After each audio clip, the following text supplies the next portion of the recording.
श्रीराम अनिवार्य समाधान झाले ते पाहिजे बोलिले बोलिल्यासाठी समाधान गेले हे तो घडेना काही सांडावे लागत नाही काही मांडावे लागत नाही एक विचार शोधून पाही म्हणजे कळे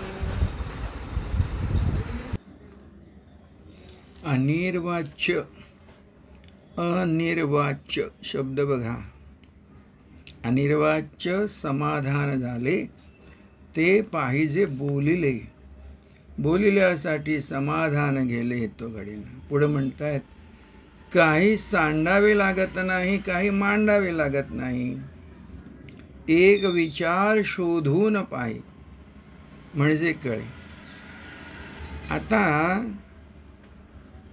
तुम्ही लक्षात घ्या अनिर्वाच्य हा जो शब्द आहे अनिर्वाच्य समाधान सर्वसामान्यपणे कोणाचाही अनुभव काय आहे काय असतो की समाधान नाही बाबा समाधान नाही समर्थाने वापरलेला शब्द अनिर्वाच्य समाधान मुळात समाधानच नाही वाटत आहे आणि तुम्ही आम्ही जे समाधान म्हणतो ना ते समाधान खरं समाधान नाही कारण ते समाधान कधीही नाहीसं होईल काही सांगता येत नाही काही खाऊन समाधान वाटतं काही पाहून समाधान वाटतं कुठचा अनुभव घेऊन समाधान वाटतं ते समाधान समाधान नसतं ते असमाधानच असतं मग खरं समाधान काय आहे याच्या शोधात तुम्ही आम्ही राहतो की नाही सतत अध्यात्माचं म्हणजे हे जे काय तुम्ही आम्ही वाटचाल करतोय परमार्थ साधण्याची ते काय आहे ते अनिर्वाच्य जे आहे ना ते कळण्यासाठी आणि त्याचं समाधान प्राप्त करण्यासाठी हा सर्व काय जो आहे व्यापार म्हण किंवा व्याप करावा लागतो खरं काय आहे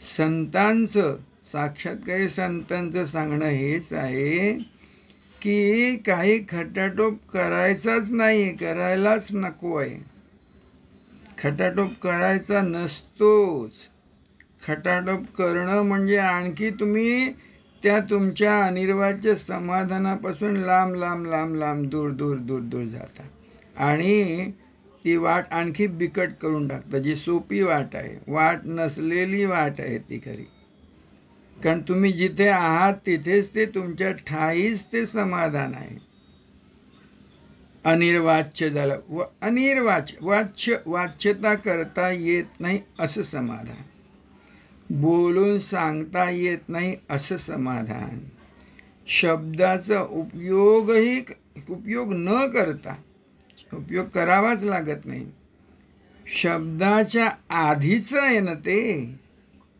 शब्दाच्या आधीचं जे काही आहे असणं ते शब्दातून कसं सांगितलं जाणार शब्दापूर्वीच आहे ते मग शब्दापूर्वीच आहे ते अनिर्वाच्य जे आहे ते समाधान समाधान म्हणायचं त्याला हां तर ते आता बघा जन्म आणि मृत्यू तुम्ही आम्ही ज्या मानून घेतलेल्या गोष्टी आहेत त्या ह्या दोन गोष्टी आहेत आणि जन्म म्हणजे काय आणि मरण जन्म म्हणजे काय ते कळलं की आपोआप मग सगळं कोडं सुटतं मग जन्म तुम्ही आम्ही जे काय ठरवून ठेवलेला आहे तो जन्म कसा आहे जन्मापूर्वी काय आहे आणि मृत्यू म्हणून जे काही आहे त्या मृत्यूनंतर काय आहे एका जागी बसून विचार करायचा आहे नुसता कारण इथे म्हटलेलं पुढच्याच ओवीमध्ये समर्थन सांगून टाकलेलं आहे की काही सांडावे लागत नाही काही मांडावे लागत नाही एक विचार शोधून पाहायचा आहे मग विचार शोधून पाहायचं आहे तर काही करून नाही कृती करून नाही कर्म करून नाही बसायचं एका जागी आणि केवळ विचार करायचा आहे की काय आहे तर जन्म म्हणून जे आहे ते जन्माच्या आधी काय आहे आणि मृत्यू म्हणून जे काही आहे त्या मृत्यूच्या नंतर काय आहे.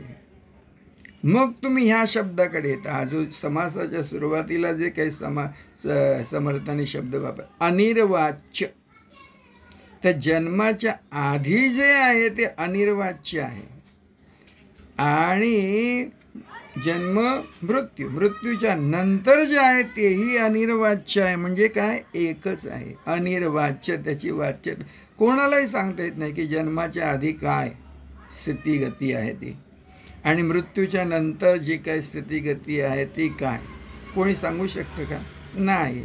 म्हणजे ते अनिर्वाच्य आहे. अनिर्वाच्य, वाच्यता करताच येत नाही कारण ते शब्द तिथे नाहीत, शब्दच नाही तिथे.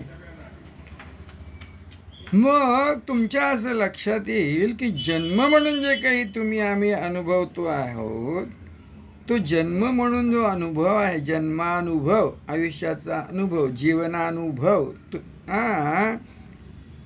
तोच मुळामध्ये असमाधान आहे. तो सगळा अनुभव जीवनाचा म्हणून जो आहे, जन्मापासून सुरू झालेला आणि मृत्यूपर्यंतचा, तो असमाधानच आहे. आणि ते असमाधान, त्याचं पर्यवसान म्हणजे घनघोर दुःख, महादुःख. म्हणून जन्म हा दुःखाचा डोंगर, बरोबर ना. सुख पाहतात जवा पाडे, दुःख पर्वत. सुख नाही, विचाराला सुद्धा सुख नाही सापडत. पर्वता एवढं दुःखच दुःख दिसतंय सर्वत्र. आणि म्हणून मग सुखाचा शोध घ्यायला निघतो माणूस. असमाधान सतत, सतत दुःख सतत. मग असमाधानी दुःख हे कसं नाहीसं होणार, ह्यासाठी मग तो सुखाचा शोध जीव घ्यायला लागतो आणि संतांकडे येतो, सद्गुरूंकडे येतो की तुमच्या ठिकाणी जे समाधान आहे ते कसं काय आहे ते आम्हाला सांगा बाबा. संत सांगतात, त्यांच्या ठाई जे अनिर्वाच्य असं समाधान आहे ना, ते शब्दाचा उपयोग करूनच सांगतात. आणि असं पण आहे की ते समाधान सर्वसामान्य लोकांची अशी समजूत आहे की आध्यात्मिक अनुभव जे काय असतील किंवा साक्षात्काराचे काय अनुभव असतील किंवा आत्मानुभूतीचे जे काय अनुभव असतील ते सांगायचे नाही. तर ते ठीक आहे, बरोबर आहे, असं ती सांगण्याची गोष्टच नाही आहे, सांगण्याची गोष्टच नाही आहे. तर इथे समर्थ असं सांगतात की ते समाधान जे आहे ते तुम्ही समजा एकाला सांगितलं एखाद्याला, तर त्यामुळे काही तुमच्या समाधानात कमी नाही होणार आहे, उणं नाही होणार ते. तर ते दुसऱ्याला वाट दिसावी यासाठी जर तुम्ही ते समाधान दुसऱ्या कोणाला सांगितलं आणि त्याचा जो काही साधन मार्ग तुमचा आहे त्यासाठीचा तो सांगितलं तर काही बिघडत नाही. आणि म्हणूनच तर सद्गुरूंचं कार्य चाललेलं आहे. कारण बोलिल्यासाठी समाधान गेले हे तो घडेना. आणि म्हणून सद्गुरू सतत त्यांच्या समाधानाची कथा सर्वांना सांगत असतात, तो प्रसाद सर्वांना वाटत असतात, हे लक्षात घ्या. बरं याच्यात आणखी एक असं आहे की पुढच्याच ओवीमध्ये समर्थ सांगून टाकतात. बघा, समासाचं नाव काय आहे. आधीचा जो समास होता ना, याच्या आधीचा हा जो समास आहे 20व्या दशकातला 7वा आहे. त्याचं नाव आहे आत्मा निरूपण. आणि 6वा जो समास होता तोही आत्मगुण असं निरूपण त्या समासाचं नाव होतं. तर ह्या इथे समर्थ हे जे जन्म म्हणून आहे ते काय आहे, तर नरदेह, देहाचा जन्म आहे, शरीराचा जन्म आहे. शरीराचा उल्लेख आला, मग जरा थोडं पुन्हा लक्षात घ्या. आता हे शरीर म्हणजे आत्मा नाही हे तर आहे, आता आत्मा विषय ना, शरीर म्हणजे आत्मा नाही हे कळतं. मग शरीर हे जड आहे, नश्वर तत्व आहे. नश्वर म्हणजे नाहीसं होतं, नष्ट होणारं तत्व आहे, बरोबर आहे. जड तत्व आहे, पृथ्वी तत्व आहे. पृथ्वी काय ते आप, तेज, वायू, आकाश असं 5 तत्वांचं बनलेलं आहे. त्याच्यातलं त्यात जड म्हणजे दृश्य रूपामध्ये दिसणारं असं ते जड शरीर आहे. पण ह्या शरीराचा हा जो व्यापार चाललेला आहे, सगळं क्रियाकर्म जे काही आहे, तो धर्म सगळा, ते कसं चाललेलं आहे, कोणामुळे चाललेलं आहे? हां, मग हे जड आहे. मग तिथे काय आहे की ज्याच्यामुळे हे सगळे हालचाल चाललेले आहे शरीरामध्ये? तर तुमच्या असं लक्षात येतं, त्याला काय म्हटलेलं आहे? आत्मा आहे. शरीरामध्ये आत्मा आहे. त्यामुळे हे सगळा व्यापार शरीराचा, पिंडाचा चाललेला असतो. मग जडतत्व आहे आणि आत्मा त्या शरीरामध्ये आहे, म्हणून तिथे व्यापार चाललेला आहे सगळा. मग आत्मा निघून गेला की ते शरीर जड पडतं तिकडे, आणि मग ते नश्वर आहे, नाहीसं करावंच लागतं. ठेवलं तर कोण जवळ जाणार नाही तिथे. मग आत्मा येतो त्या जड शरीरामध्ये आणि जातो. चंचलपणा आहे तो, ते चंचलत्व आहे, चंचल तत्व आहे ते आत्मतत्व. हे लक्षात घ्या. मग हे जड आणि चंचल ज्याच्या आधारे आहे ते निश्चळ तत्व आहे. निश्चळ म्हणजे जसं आहे तसंच आहे, जसं आहे तसंच आहे, सर्व काळ तसंच असणार आहे. त्याला चिरंतन म्हणा. चिरंतन असं ते परमात्मतत्व, हे आत्मतत्व आत्मा म्हणजे, आणि ते परमात्मतत्व ते निश्चळ आहे. म्हणजे जड, चंचळ आणि निश्चळ असा एक विचार तुमच्या ठिकाणी रुजला पाहिजे की हे काय आहे, कसं काय आहे. मग एक विचाराने समजून घ्यायचं. विचार करतो तो माणूस. माणसाची व्याख्या विचार करा, तस्मात विचार करावा, देव सार्थकी पाडावा. म्हणून विचार करा. करायचं काहीच नाही, करायचं फक्त विचार. एका जागी बसा निवांत आणि सर्व तुमच्या हालचाली थांबवा. हालचाली थांबवा, एका जागी स्थिर राहा.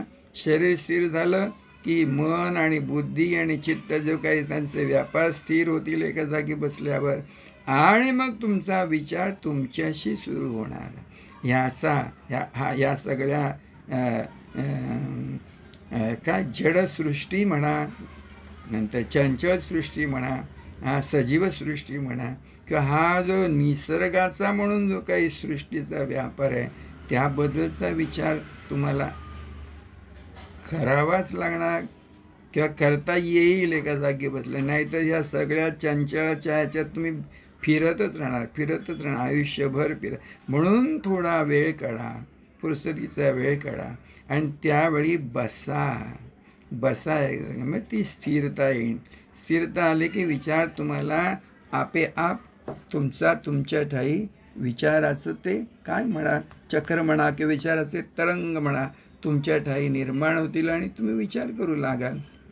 आता हे पिंड आहे, हे पिंडामधून आत्मा गेला की काय आहे ह्याचा निवाडा करायलाच पाहिजे ना. जोपर्यंत आत्मा आहे तोपर्यंतच करायला पाहिजे, नाहीतर नाही, कधीच करता येणार नाही, होणार नाही. ते स्वतःच पाहायचं आहे. पाहिल्याशिवाय कळत नाही, स्वतः पाहिल्याशिवाय. आणि कळलं की मग आपोआप संदेह, समस्या, प्रश्न नाहीसे होतात. आणि मग तो विवेक करता येतो. विवेकाने हे मायाचक्र जे आहे ते उल्लंघून तुम्हाला पलीकडे जाता येणार आहे. तेव्हा आत्मा म्हणजे काय याचा तुम्ही विचार करायलाच पाहिजे, त्याशिवाय होणार नाही. आणि तो असा विचार की मुळापासून शेवटपर्यंत काय आहे याचा तुम्हाला विचार करायचा आहे. तर जाणतं व्हायला पाहिजे. जाणून जाणीवेला तुमच्या तिथे जाणायचं म्हणजे जाणतं व्हायचं म्हणजे जाणीवेचा उपयोग करायचा. दुसरं आहे का? जाणीवच आहे ना. कळते पण ज्याला म्हणतात. जन्मानंतर काय आहे तर ते कळते पण आलेलं आहे, आणि जन्मानंतर ते कळते पण नाहीसं होतं आहे, म्हणजे थांबते कळते पण जाणीव जाते. जाणीव आलेली आहे, जाणीव जाते. मग जाणीवेच्या आधी, कळतेपणाच्या आधी काही नाही असं जे आहे, आणि जे कळतेपणाच्या नंतर, ज्याला तुम्ही मरण म्हणता, मृत्यू म्हणता, ते त्याच्या नंतर काय ते कळते पण नाहीसं झालं. म्हणजे काय, जाणीव नाहीसं झाली. म्हणजे कळते पण नाही, काही कळत नाही. जशी जन्माआधीची स्थिती तीच जन्मानंतरची म्हणजे मरणात नंतरची स्थिती आहे. मग ते जर तुम्हाला कळलं, ती जी स्थिती काय आहे त्याचा जर तो विचार, जर तुम्हाला एक विचारच सुचला, विचारानेच हे जाणून घ्यायचं, विचारच कळला पाहिजे तुम्हाला, म्हणून विचार करा, तस्मात विचार करावा. तर आधीचं जे आहे, आधीचे आम्ही देवाच्याही आधीचे, जेव्हा नव्हते आकाश पाणी तेव्हा होतो निरंजनी. तर ते आधीचं जे आहे ते सहज जे आहे, मुळातलं निसर्गतः जे आहे ते, आणि जन्मानंतरचं आहे ते कृत्रिम आहे. म्हणून समर्थांनी या समाच्या शेवटी म्हटले, कृत्रिम अवघे सांडावे. मग हे जन्मानंतरचं आहे ते सगळं अवघं कृत्रिम आहे, नंतर निर्माण झालेलं आहे. मग हे निर्माणाच्या आधी जे आहे ते शुद्ध आहे, ते शुद्ध आहे, ते पवित्राचं पवित्र, मंगलाचं मंगल ते आहे, जे ज्याला स्वरूप म्हणतात, आत्मस्वरूप म्हणतात. म्हणून कृत्रिम अवघे सांडावे, काही एक शुद्ध घ्यावे असं शेवटी समर्थाने सांगितलं. तर ते शुद्ध घ्यायचं आहे. जे शुद्ध आहे ते कसं आहे, अनिर्वाच्य, म्हणजे शब्द जे कळतेपणाच्या आधीचं आणि कळतेपणाच्या नंतरचं ते शुद्ध आहे, ते स्वरूप आहे. तर ते जाणो निवडावे. सारा सार असा एक शब्द त्यांनी वाढले, जाणो निवडावे सारा सार. तर सार काय आहे, तर ते जे आहे अनिर्वाच्य, कळतेपणाच्या आधीचं ते सार, ते निवडून घ्यायचं आहे. बघा, पिंडामध्ये जो विचार करतो त्याला आम्ही काय म्हणतो, आत्मा अनात्मा विचार. आणि ब्रह्मांडाचा विचार करताना आम्ही काय म्हणतो, सारासार विचार. तर ते सार ते आहे जे अनिर्वाच्य आहे, जे आधीचं आहे, जे मुळातलं आहे, ते शुद्ध आहे. तर ते शुद्ध घ्यायचं आहे. आत्मा निवडून, विवेकाने निवडून घ्यायचं आहे. त्यामुळे हे जे काही कृत्रिम निर्माण झालेलं आहे, जे दुःखदायक आहे, जे असमाधानाला कारण होत आहे, त्याचा संग टाळून बाजूला व्हायचं आहे. त्याचा संग टाळून विवेकाने बाजूला व्हायचं आहे. मग त्याला निस्संग म्हणतात. निस्संग होणं म्हणजे ह्या सगळ्या जडतत्वापासून वेगळं होणं, आत्मा म्हणून जे आहे ते होणं, जे अनिर्वाच्य आहे, वाचेने बोलता येत नाही, सांगता येत नाही, असं जे आहे ते होणं, ते समाधान होऊन राहणं. कळलं का? तर ते अध्यात्म जे काय ते आधी आत्म, तर ते मुळातलं आत्मतत्व जे आहे ते जाणायचं आहे, ओळखायचं आहे. त्यासाठी काही करायचं नाही. काही तीर्थयात्रेला जायला नको, दानधर्म करायला नको, काय टिळे लावायला नको, आणि काय वेगवेगळ्या प्रकारचे परिधान करायला काही नाही. असं हे असा साधा सरळ मार्ग आहे, आणि सोपा, सहज आणि सोपा मार्ग आहे अध्यात्माचा मार्ग. ते इथे समर्थांनी सांगून टाकलेलं आहे. बघा, आज 8 जुलै आहे. 8 जुलै म्हणजे आमचे गुरुबंधू, आमचे ज्येष्ठ गुरुबंधू, आणि ज्यांनी हे आत्मज्ञान आमच्या महाराजांकडून, आमच्या सद्गुरूंकडून म्हणजे निसर्ग महाराजांकडून ऐकलं, त्यांच्या सहवासात राहिले आणि ते आत्मसात केलं. जसं आमच्या महाराजांचा एक ग्रंथ आय एम दॅट, तुम्हाला सगळ्यांना माहिती आहे, जो सर्व जगभर देशाविदेशांमध्ये पोहोचलेला, विविध भाषांमधून पोहोचलेला, ते आमच्या महाराजांचं ज्ञान जगाच्या कानाकोपऱ्यात पोहोचलेलंच होतं. परंतु आमच्या ह्या गुरुबंधूंमध्ये आमचे अनेक गुरुबंधू आहेत आणि साक्षात्कारी गुरुबंधू आहेत. तर त्यांमध्ये आमचे हे रमाकांत महाराज त्यांनी हे ज्ञान पुन्हा देशाविदेशामध्ये पोहोचवलं, महाराजांचं ज्ञान. तर त्यांची आज जयंती आहे, 8 जुलै म्हटलं त्यांची जयंती आहे.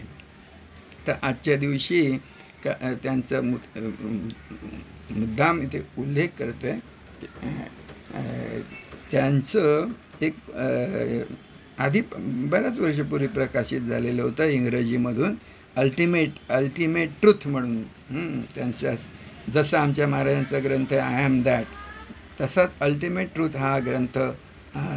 आणि त्याचा अनुवाद आमच्याच गुरुभगिनी आहेत, त्यांच्या पत्नी अन्विता, आम्ही अन्विता काकी म्हणतो, बहुतेक लोक अन्विता ताई म्हणतात. तर त्या अन्विता काकींनी अतिशय सुंदर असा त्याचा अनुवाद केला आहे. आणि असं वाटत नाही की अनुवाद केलं आहे, ट्रान्सलेशन केलं आहे. जसं मूळचाच ग्रंथ मराठीतला आपण, जसं श्रीकांत गोगटे साहेबांनी आमच्या गुरुबंधूंनी आय एम दॅटचा अनुवाद केला आणि वाटत नव्हतं की हा अनुवादित आहे. तशा प्रकारे असं सहज सुंदर असं त्याचा अनुवाद म्हणा, भाषांतर म्हणा, आमच्या अन्विता काकींनी केलेला आहे. फार सुंदर असा तो ग्रंथ. काही 1-2 महिन्यापूर्वी माझ्या हाती आला. रमाकांत महाराजांचेच एक शिष्य कोण काय पांडव मुलुंडला राहत, त्यांनी मला तो पोस्टाने पाठवला. तर ते अतिशय सुंदर ग्रंथ माझ्या वाचनात नव्हतं, इंग्रजी वाचनात नव्हतं. काही 1-2 लेख फक्त त्यांचे आमच्या रमाकांत महाराजांचे मी वाचले होते, काही अभंग वाचले होते, बाकी काही त्यांचं मला विशेष माहीत नव्हतं. परंतु त्यांनी प्रचंड काम केलेलं आहे देशाविदेशामध्ये. त्यांचं महाराजांचं नाव, महाराजांचा ज्ञानाचा जो हा झरा किंवा ज्ञाना त्याचं महानदी करून त्यांनी ठेवलेली आहे. महाराजांच्या ज्ञानाची त्यांच्या कडून ती झालेली आहे. अंतिम सत्य असं त्या ग्रंथाचं नाव आहे, अल्टिमेट ट्रूथचं अनुवादित मराठी ग्रंथाचं. आणि दुसरंही काय, जसं काय म्हणतात बाबा की मणिकांचन योग म्हणतात किंवा दुग्ध शर्करा योग म्हणतात. परंतु आमच्या म्हणजे गुरुबंधूंचा त्रिवेणी संगम झालेला आहे इथे, की एक तर रमाकांत महाराज आमचे गुरुबंधू, दुसऱ्या आमच्या गुरुभगिनी म्हणजे अन्विता ताई आणि अन्विता काकी, आणि आमचे गुरुबंधू बाबाजी सावंत म्हणून आहे, ते गोरेगावलाच राहतात.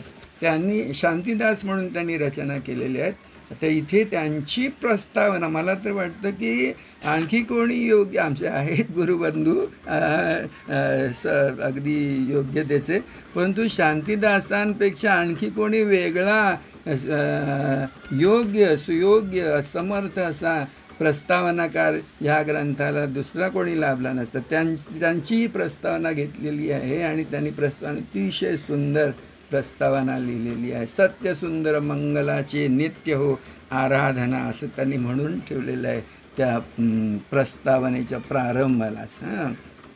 तर आणखी त्या प्रस्तावनेत सुंदर प्रस्तावना आहे. तुम्ही तो ग्रंथ घ्या, ग्रंथ पहा. आणि मला विशेष तुम्हाला सगळ्यांना सांगायचं, काय सांगायचं आहे की आमचा महाराजांचा जो कटाक्ष होता, तो ध्यानमार्गावर विशेष होता. तर ध्यानाचं महत्त्व वारंवार आमचे सांगायचे महाराज. ते ध्यान, तेच मला ह्या ग्रंथभर अंतिम सत्य या ग्रंथभर मला वारंवार आढळलेली गोष्ट कोणती, की आमच्या रमाकांत महाराजांनी सुद्धा वारंवार, म्हणजे तसे प्रश्न विचारणारेही तसेच होते, परंतु वारंवार या ग्रंथामध्ये तुम्हाला असं दिसेल की ध्यान मार्गाचं महत्त्व वारंवार आमच्या रमाकांत महाराजांनी सांगितलेलं आहे, की ध्यान मार्ग कसा आवश्यक आहे. आणि ध्यान मार्गाचे विविध प्रकारे त्यांनी एक फार सोपं सांगितलेलं तिकडे, की तुम्ही दिवसभर जितका शक्य होईल तितका वेळ तुम्ही ध्यानासाठी दिला पाहिजे. असं नाही की सकाळी थोडा वेळ केलं, रात्री थोडा वेळ केलं, असं नाही. तर मंत्राचा जप हा तुमच्या तिथलं त्यांचं जे सांगणं आहे ते तुम्हाला सांगतोय.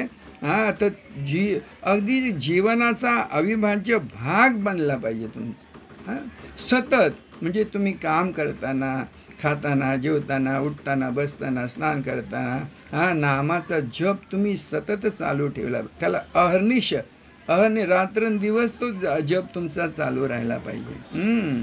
आणि तो असा चालू राहिला म्हणजे त्याचं भान तुम्ही जागतं ठेवलं नामाचं, नाममंत्राचं. मग हळूहळू काय होतं ते की तुमच्या श्वासावाटे तो चालू राहतो आपोआप. मग मुद्दाम काही एका जागी बसून तुम्ही श्वासावाटे करायला बसलात तर ते साध्य होत नाही. उलट त्याला काय तुम्ही ते टेक्निकच्या मागे लागता तुम्ही, तर ते काही करण्याची गरज नाही. तर रात्रंदिवस जर तुम्ही निधिध्यास घेऊन जप तुम्ही चालू ठेवला की तो आपेआप श्वासावाटे चालू राहतो. मग किती सहज होणार ते.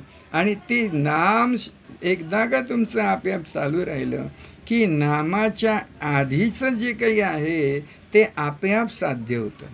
नाममंत्राच्या आधी, शब्दाच्या आधी जे काही आहे ना, मग ते आत्मा म्हणा, परमात्मा म्हणा, काही म्हणा, ते जे कशाही शिवायचं असणं, जन्मकर्माशिवायचं, कृत्रिमाशिवायचं, सहज उत्स्फूर्त असं जे असणं आहे, आधीचं देवाच्या आधीचं असणं, देवाचे देवाधिदेव तुम्ही होता त्या नामाचा जप करताना. तर ते देहबुद्धी बाजूला पडते आणि आत्मबुद्धी, आत्मा आपणच आहो अशी बुद्धी, असा विचार तिथे उभा राहतो. तो विचार कसा असतो? निर्विचारात स्थिर झालेला. निर्विचार असं असणं आहे, शब्दाशिवायचं असणं. तिथे तुम्ही राहता, स्वरूप होऊन तुम्ही राहता. हे लक्षात येतं तुमच्या मसहत. त्या आजच्या दिवशी आज जयंती आहे आमच्या रमाकांत महाराज यांची. तर त्यांच्या या ग्रंथाविषयी तुम्हाला थोडंसं बोललो. शांतीदासांची अतिशय सुंदर अशी आमच्या गुरुबंधूंची प्रस्तावना लाभलेली आहे आणि उत्कृष्ट असा त्याचं सहज वाटेल इतकं मूळचाच ग्रंथ आपण वाचत असं वाटावं, इतकं सुंदर असं अनुवादाचं कार्य आमच्या अन्विताताईंनी केलेलं आहे. अतिशय आनंद. तर ते हा जो योग आहे काय म्हणून त्रिवेणी योग आहे. मणिकांचन आहे, मणिकांचन किंवा दुग्धशर्करा अमृत योग इथे असा त्रिवेणी योग इथे साधला गेलेला आहे. त्याच्याबद्दल आनंद व्यक्त करतो. जय गुरु, जय गुरु. राजाधिराज सद्गुरुनाथ निसर्गदत्त महाराज की जय.